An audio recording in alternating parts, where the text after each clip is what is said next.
வணக்கம், நான் உங்கள் கேஸ்ட்ரோனன்பன் டாக்டர் பிரகாஷ் கிருஷ்ணசாமி. நமக்கு இன்னைக்கு என்ன பார்க்க போகிறோம் அப்படின்னம்னா லிவர் சிரோசிஸ் அப்படிங்கிறது தான். அதாவது கல்லீரல் சுருக்கம், தூய தமிழில் சொல்லணும்னா கல்லீரல் அழற்சி இல்லை இளைஞர் அழற்சி அப்படிங்கிறது தான்.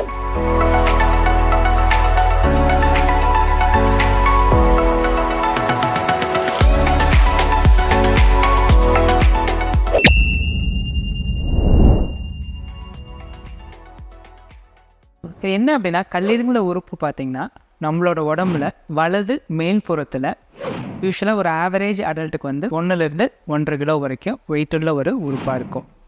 அது பார்த்திங்கன்னா ரொம்ப சாஃப்டாக, அதோட மேல்புறம் வந்து பார்த்திங்கன்னா பயங்கர ஸ்மூத் அண்ட் ஷைனியாக இருக்கும். பட் இந்த கல்லீரல் சுருக்கம் அப்படிங்கிற ஒரு விஷயம் வந்ததுக்கப்புறம் ரொம்ப ஸ்டிஃப் ஆகிடும். நம்ம தெர்மோகோல் உடைச்சோம்னா உள்ளே எப்படி இருக்கும், இன்னும் பபுளாக அந்த மாதிரி மாறிடும். அந்த மாதிரி மாறினா பரவாயில்ல, ஆனால் அது கூட சேர்ந்து கல்லீரலோட செயல்பாடும் படிப்படியாக குறைஞ்சி வந்துடும். இந்த கல்லீரல் சார்ந்த வைரஸ், ஹெப்படைட்டிஸ் வைரஸ், யூஸ்வலாக பி அல்லது சி வைரஸ், இன்னும் பல வைரஸ்கள் இருக்குது. மாற்றக்கூடிய ரொம்ப முக்கியமான காரணம் அது நம்ம ஊரில் அப்படின்னு பார்த்திங்கன்னா வந்து ஆல்கஹால், அதாவது குடிப்பழக்கம் அப்படிங்கிறது. குடிப்பழக்கம் கண்டினியூ பண்ண என்ன ஆகுனா ஸ்லோவாக அந்த கல்லீரல் வந்து அதோட செயல்பாடு குறைய வந்து இந்த கல்லீரல் சுருக்கம் அப்படியே வந்து ப்ரோக்ரஸ் ஆகும்.